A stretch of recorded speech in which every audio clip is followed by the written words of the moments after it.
রাজধানীর তেজগাঁ থেকে সংবাদ সন্ধানে আপনাদের সঙ্গে আছি আমি অনিমেষ কর। বার্তাকক্ষে সবশেষ জানিয়ে দেব আমি আতিফ আঞ্জুমান। আগামী অর্থ বছরের জন্য 7,97,000 কোটি টাকার বাজেট প্রস্তাব, ঘাটতি পূরণে বাড়ছে ব্যাংক ঋণ নির্ভরতা।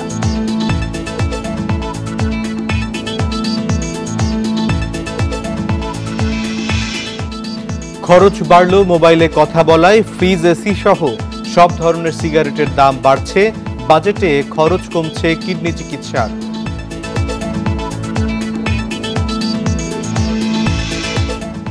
বাজেটে শিক্ষা খাতে 94,711 কোটি টাকা বরাদ্দ, দক্ষিণ এশিয়ায় বরাদ্দ সবচেয়ে কম বলছেন গবেষকরা।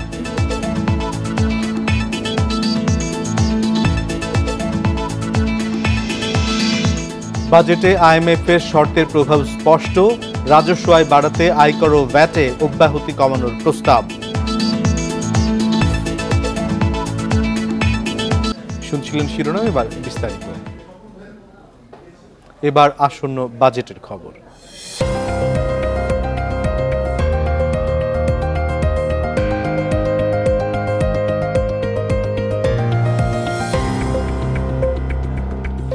নিত্যপণ্যের বাড়তি দামের কারণে কষ্টে আছে মানুষ, রাজস্ব আয়েও ভালো প্রবৃদ্ধি নেই, বাড়ছে দেশি বিদেশি দেনা পরিশোধের চাপ, আছে আন্তর্জাতিক মুদ্রা তহবিলে নানামুখী শর্ত পূরণের চ্যালেঞ্জ। এমন পরিস্থিতিতে এবার বাজেটের আকার বাড়ানো হয়েছে 5% কম। আগামী অর্থ বছর মূল্যস্ফীতি 6.5% আটকে রাখার পরিকল্পনা সরকারের। অর্থনীতির নানামুখী চ্যালেঞ্জের মধ্যেই প্রথমবারের মতো বাজেট পেশ করলেন অর্থমন্ত্রী আবুল হাসান মাহমুদ আলী। আগামী অর্থ বছরের জন্য 7,97,000 কোটি টাকার বাজেট প্রস্তাব করলেন অর্থমন্ত্রী। নির্ধারণ করা হয়েছে বিশাল অঙ্কের বাজেট বাস্তবায়নের জন্য মোট রাজস্ব আয়ের লক্ষ্য ধরা হয়েছে 5,41,000 কোটি টাকা। এ আয়ের মধ্যে 4,95,000 কোটি টাকাই কর, এনবিআর নিয়ন্ত্রিত অংশ 4,80,000 কোটি টাকা। বাজেটে 2,56,000 কোটি টাকা ঘাটতি পূরণ করা হবে দুভাবে, বৈদেশিক ও অভ্যন্তরীণ ঋণ নিয়ে। সবচেয়ে বেশি ঋণ নেওয়া হবে ব্যাংক থেকে। আগামী অর্থ বছরে দেশি বিদেশি মিলিয়ে 1,13,500 কোটি টাকা সুদ ব্যয় হবে।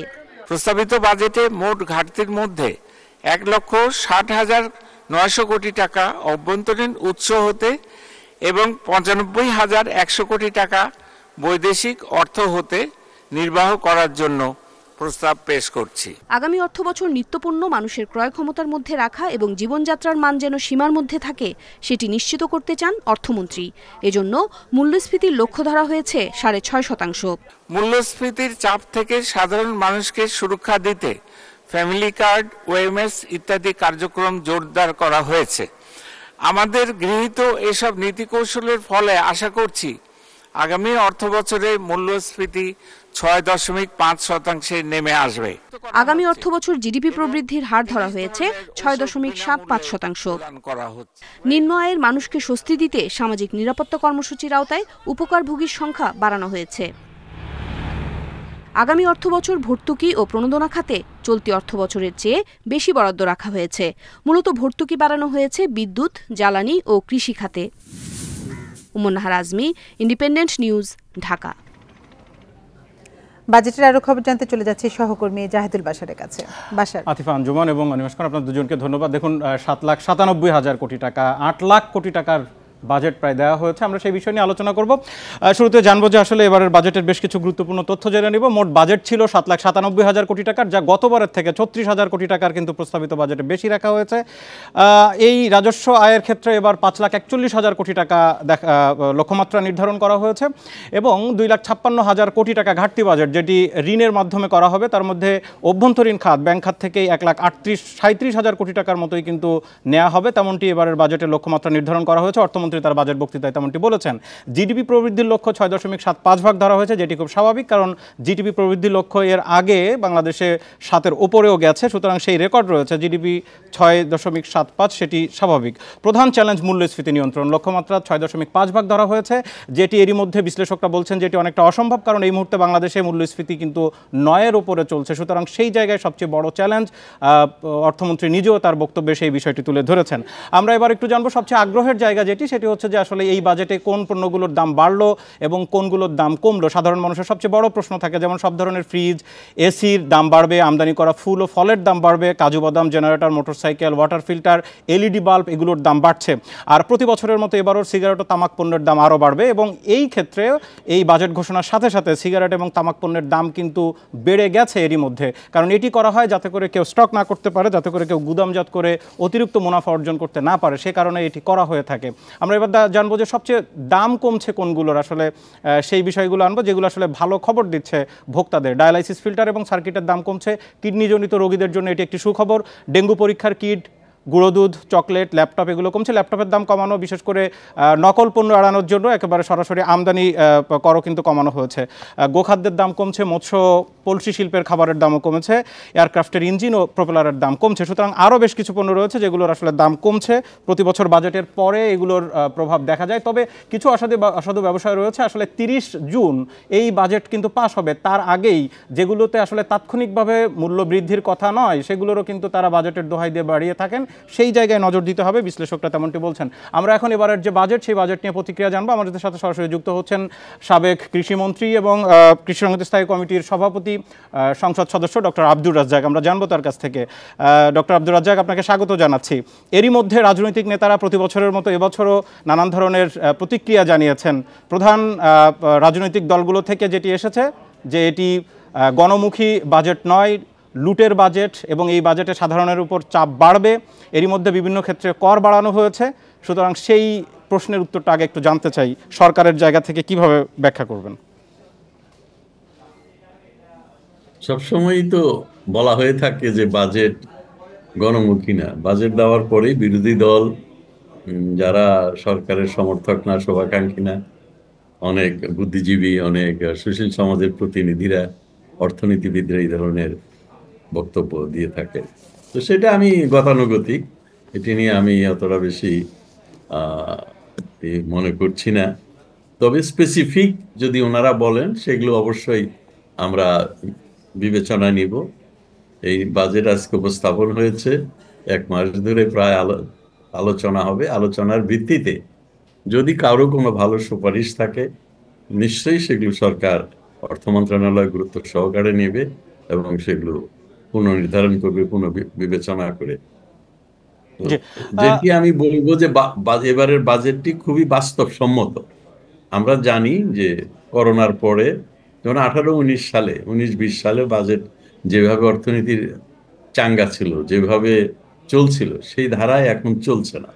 সেটার দুটি কারণ। একটা হলো করোনা, তার প্রভাব, মহামারীর প্রভাব, পরবর্তীতে ইউক্রেন এবং রাশিয়ার যুদ্ধ। আপনারা জানেন যে ইউক্রেন এবং রাশিয়া পৃথিবীতে সবচেয়ে বেশি পরিমাণ খাদ্যশস্য রপ্তানি করে থাকে, বিশেষ করে গম, ভুট্টা এবং অন্যান্য ফসল।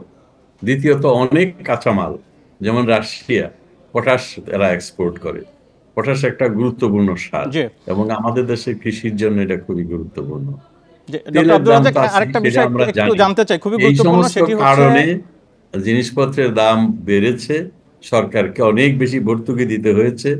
আমি কৃষির কথা বলতে পারি যে 250 টাকা ছিল, 300 টাকা ছিল 1 টন পটাশিয়াম, সেটি বেড়ে $1100-1200 হয়েছিল এবং পরবর্তী $700-800 দীর্ঘদিন।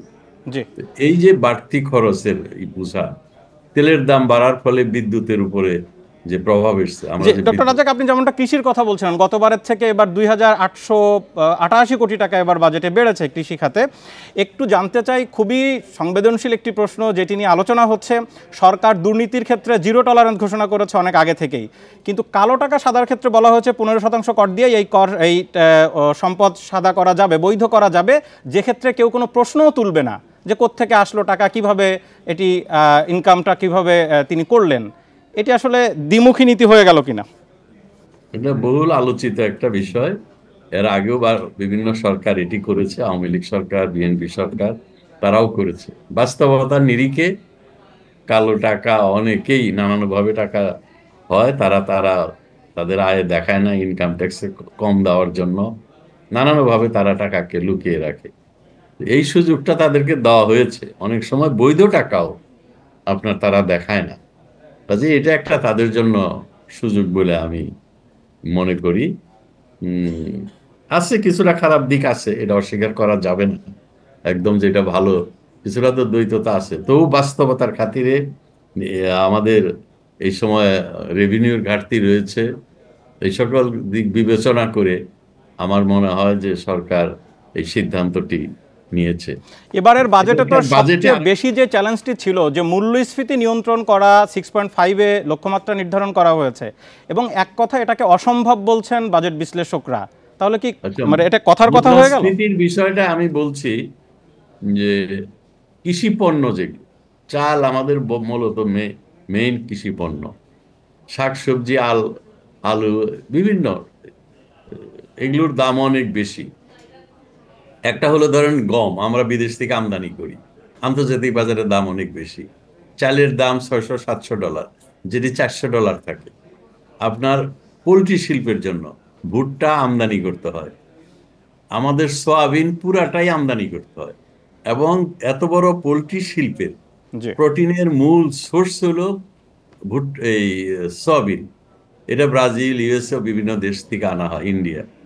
যেটা আগে আপনার 25-30 টাকা কেজি ছিল, সেটা এখন 50 থেকে 60 টাকা কেজি, ডাবল দাম বেড়েছে। জি, এই যে দাম বাড়ার, আন্তর্জাতিক বাজারে তেলের দাম বাড়া, সার্বিক ডলারের একটা বিষয় রয়েছে, জি। এবং যে মুদ্রাস্ফীতি, এই মুদ্রাস্ফীতির কারণগুলো আপনাদেরকে গভীরে যেতে হবে। ডক্টর আব্দুর রাজ্জাক, আমাদের হাতে একদম সময় নেই, নিশ্চয়ই আরো বিশ্লেষণ আপনার কাছ থেকে শোনা যেত। অনেক ধন্যবাদ আমাদেরকে সময় দেওয়ার জন্য। আতিফা আঞ্জুমান এবং অনিমেষ কর, আপনারা শুনছিলেন সাবেক মন্ত্রী, তিনি বিশ্লেষণ করছিলেন বাজেটের। বাসা, আপনাকে অসংখ্য ধন্যবাদ। 2024-25 অর্থ বছরের বাজেটের সবশেষ তথ্য জানাচ্ছিলেন সহকর্মী জাহিদুল বাশার। এবার বাজেটে কিছু ক্ষেত্রে কর বাড়ছে, এতে বাড়বে সাধারণ মানুষের জীবনযাত্রার ব্যয়। খরচ বাড়ছে মোবাইলে কথা বলায়, আইসক্রিম, কোমল পানীয়, ফল, জুস, ফ্রিজ, এসি সহ সব ধরনের সিগারেটের দামও বাড়বে। অন্যদিকে কিডনি রোগীদের জন্য সুখবর, ডায়ালাইসিসের ফিল্টার এবং সার্কিটের দাম কমছে। এছাড়া ডায়াপার ও স্যানিটারি ন্যাপকিনের কর অব্যাহতির মেয়াদ বাড়ানো হয়েছে। প্রতি বছর বাজেটে সাধারণ মানুষের কৌতূহল থাকে কোন পণ্যের দাম বাড়বে আর দাম কমবে কোন কোন জিনিসের। 2024-25 অর্থ বছরের বাজেটে প্রধান চ্যালেঞ্জ মূল্যস্ফীতি নিয়ন্ত্রণ হলেও দাম বাড়ানো হয়েছে বেশ কিছু নিত্যপণ্যের। মোবাইলে কথা বলায় সম্পর্ক শুল্ক বাড়ছে 5 ভাগ, 100 টাকা ভ্যাট বাড়ছে মোবাইল সিমে। এছাড়া মোবাইল ইন্টারনেটে সম্পর্ক শুল্ক বাড়ছে 5 ভাগ। সব মিলিয়ে এখন থেকে খরচ বাড়বে মোবাইল সেবায়। এবার সব স্তরের সিগারেটের দাম ও সম্পূরক শুল্ক হার বাড়ছে। আইসক্রিম, জুস, ফলের দাম বেড়েছে বাজেটে। কোমল পানীয়র সম্পূরক শুল্ক বাড়ছে 5%। দেশীয় কাজু বাদামের বাজার সুরক্ষায় শুল্ক বসছে বিদেশি কাজু বাদামে। এছাড়া আমদানিকৃত ম্যাকারেল মাছ, ফুলের দামও বাড়ানো হয়েছে। গৃহস্থালী বেশ কিছু পণ্যে শুল্ক বসানো হয়েছে। LPG cylinder, fridge, AC, compressor, water filter, LED ও energy savings light, switch, socket, holder, iron, জেনারেটরের উপর শুল্ক বসানো হয়েছে। তাই এসব পণ্যের দাম বাড়বে। খরচ বাড়বে নির্মাণ শিল্পেও। প্রি ফেব্রিকেটেড বিল্ডিং তৈরিতে ব্যবহৃত বিভিন্ন উপকরণের উপর আমদানি শুল্ক 5 থেকে বাড়িয়ে 10% করা হয়েছে। দাম বাড়বে ইলেকট্রিক মিটারের, স্থানীয়ভাবে উৎপাদিত সিসি ক্যামেরা এবং এটিএম এর উপকরণের দাম বাড়বে। এছাড়া দাম বাড়বে 250 সিসির উপরের মোটরসাইকেলের। ভ্রমণ ও বিনোদন প্রেমীদের জন্য দুঃসংবাদ দিলেন অর্থমন্ত্রী, কারণ দ্বিগুণ হচ্ছে অ্যামিউজমেন্ট ও থিম পার্কের ভ্যাট। এছাড়া বাতিল হচ্ছে ট্যুর অপারেটরদের ভ্যাট অব্যাহতি। জনসাধারণের প্রয়োজনীয় পণ্যগুলোর মধ্যে দাম কমার তালিকা খুব একটা বেশি না। গুরুত্ব দেওয়া হয়েছে চিকিৎসা সেবার বিভিন্ন পণ্যে। কিডনি রোগীদের ডায়ালাইসিসের ফিল্টার ও সার্কিটের দাম কমবে। ডেঙ্গু রোগের প্রকোপ বাড়ায় দাম কমানো হয়েছে পরীক্ষা কিটে। 2.5 কেজি ওজনের গুঁড়ো দুধের প্যাকেটের দাম এবং চকলেটের দামও কমবে। নকল এড়াতে বিদেশি ল্যাপটপের দাম কমানো হয়েছে। এছাড়া এয়ারক্রাফটের ইঞ্জিন ও প্রোপেলার সহ বেশ কিছু পণ্যের দামও কমানো হয়েছে। ইফাতারা, ইন্ডিপেন্ডেন্ট নিউজ। নতুন অর্থ বছরে ভ্যাট বসছে মেট্রো রেলের টিকিটে। 1 জুলাই থেকে মেট্রো রেলের টিকিট কিনতে গুনতে হবে 15% ভ্যাট। 2024-25 অর্থ বছরের প্রস্তাবিত বাজেটে ভ্যাট মওকুফের সময়সীমা বাড়ানোর বিষয়ে কিছু বলেননি অর্থমন্ত্রী আবুল হাসান মাহমুদ আলী। মেট্রো রেলের টিকিটের ওপর বর্তমানে ভ্যাট মওকুফ আছে, তার সময়সীমা শেষ হচ্ছে 30 জুন। এ সময়ের মধ্যে যদি মেট্রো রেলের টিকিটে ভ্যাট মওকুফের বিষয়ে কোনো সিদ্ধান্ত না আসে তাহলে বাড়বে মেট্রো রেলের ভাড়া। বৃহস্পতিবার জাতীয় সংসদে 2024-25 অর্থ বছরের বাজেট প্রস্তাবনা পেশ করেন অর্থমন্ত্রী আবুল হাসান মাহমুদ আলী।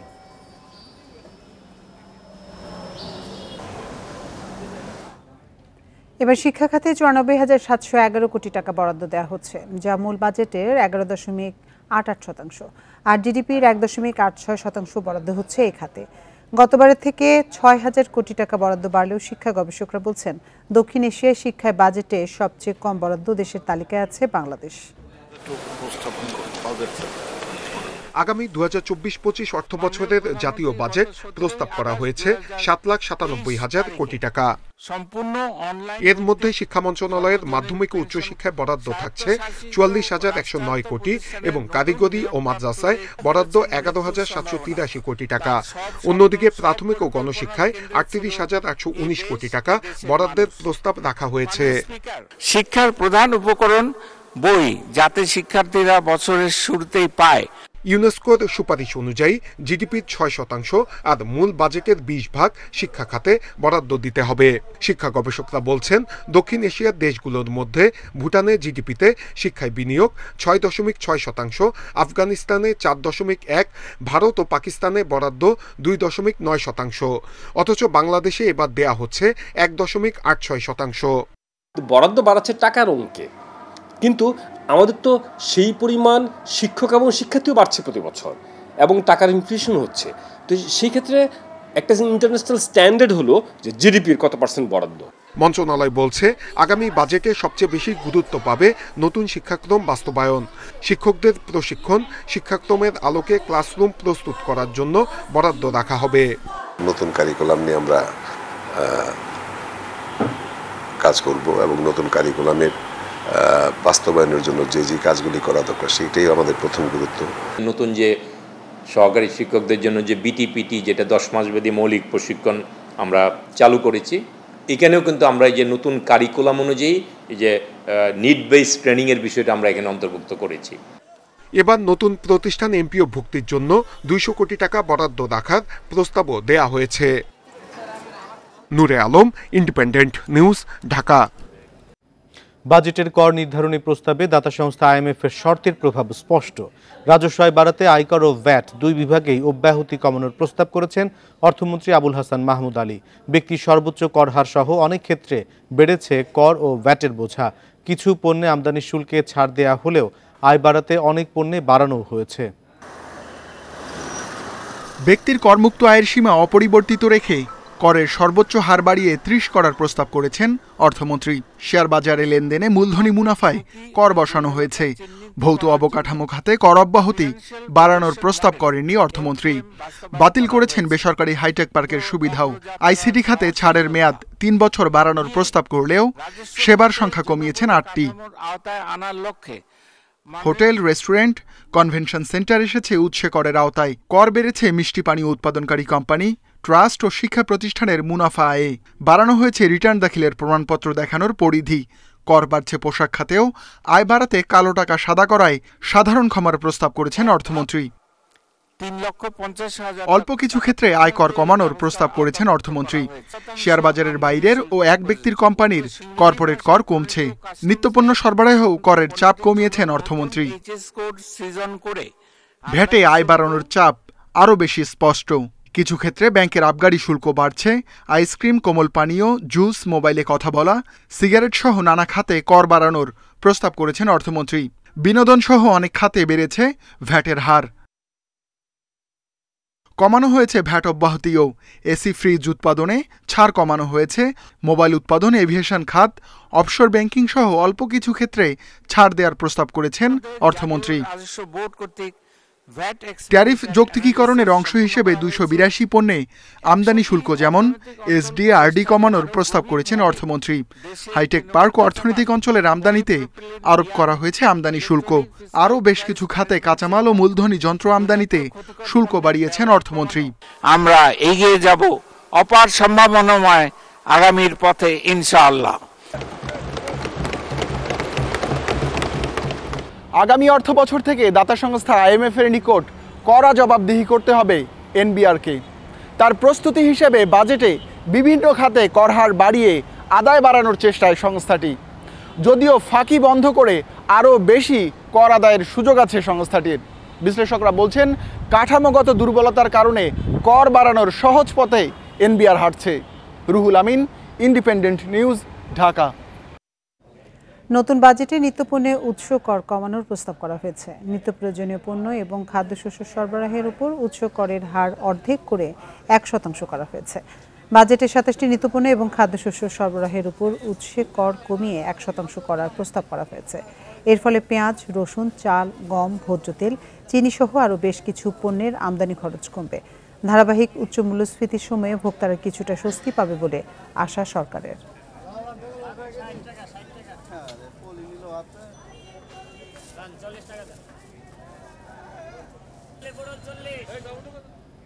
প্রস্তাবিত বাজেটকে গণমুখী বাজেট বলে দাবি করেছেন আওয়ামী লীগ সাধারণ সম্পাদক ওবায়দুল কাদের।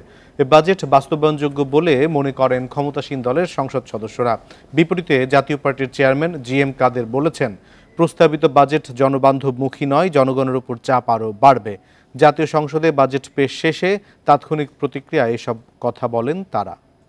বাজেট আমি বলবো বাস্তবসম্মত, সাহসী, গণমুখী বাজেট। আমাদের বাজেট এই সরকারই করেছে, এখানে কোনো প্রেসক্রিপশন কাজ করেনি। আমি মনে করি কিছুটা আমাদের যে ট্যাক্স, ইনকাম ট্যাক্সের যে প্রপোজালগুলি আছে সেটা আমি মনে করি একটু দেখার ব্যবস্থা আছে। ওভারঅল জেনারেলি আমি মনে করি বাজেটটা ভালো হয়েছে। তো আমার যদি জিনিসপত্রের দাম উঠে, আমার যদি চাকরি বাকরির সুযোগ না হয়, তাহলে জনবান্ধব কীভাবে বলো? এইসব ব্যাপারে ওনাদের কোনো রকম কোনো দিক নির্দেশনা আমরা দেখতে পাই। দায়টা জনগণের উপর রেখে দেওয়া হয়েছে, জনগণ নিজেরা সমাধান করুক, এই ধরনের একটা জায়গায় রয়ে গেছে। অতীতের ধারাবাহিকতার সাথে খুব পার্থক্য কিছু নেই। প্রস্তাবিত বাজেট শুধু গণবিরোধী নয়, দেশবিরোধীও বলে মন্তব্য করেছেন বিএনপি মহাসচিব মির্জা ফখরুল ইসলাম আলমগীর।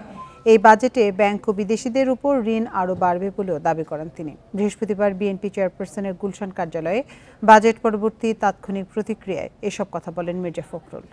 এই বাজেটের মধ্যে সবচেয়ে বড় আপনার সমস্যা যেটা, সেটা হচ্ছে যে এখানে এমপ্লয়মেন্ট জেনারেট করা, ক্রিয়েট করার মধ্যে কিছু নাই, নতুন করে মানুষের কর্মসংস্থানের কোনো ব্যবস্থা নেই। পুরো বাজেটে যেমন মেগা প্রজেক্টের এবং মেগা চুরি, মেগা দুর্নীতির জন্য করা হয়েছে।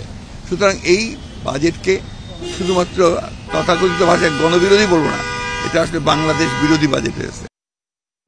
আগামী রোববার ভারতের নতুন মেয়াদের প্রধানমন্ত্রী হিসেবে শপথ নেবেন নরেন্দ্র মোদী। মোদীর এই শপথ অনুষ্ঠানে যোগ দিতে শনিবার সকালে দিল্লি যাবেন প্রধানমন্ত্রী শেখ হাসিনা। এর আগে বুধবার সন্ধ্যায় ফোনে কথা বলেন দুই দেশের নেতা। এ সময় লোকসভা নির্বাচনে টানা তৃতীয়বার বিজয়ী হওয়ায় নরেন্দ্র মোদীকে অভিনন্দন জানান প্রধানমন্ত্রী শেখ হাসিনা। টেলিফোনে প্রধানমন্ত্রী বলেন, নরেন্দ্র মোদীর শক্তিশালী নেতৃত্বের কারণে এনডিএর বিজয় সম্ভব হয়েছে।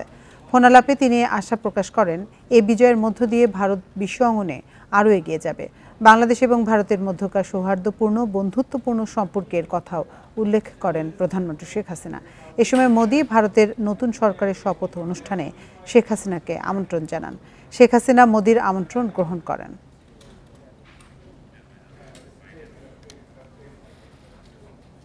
আর এই ছিল সংবাদ সন্ধ্যার আজকের আয়োজন। ইন্ডিপেন্ডেন্ট টেলিভিশনের সব খবর আরও বিস্তারিত জানতে চোখ রাখুন ফেসবুক, ইউটিউব এবং এক্সে। সাথে থাকার জন্য ধন্যবাদ।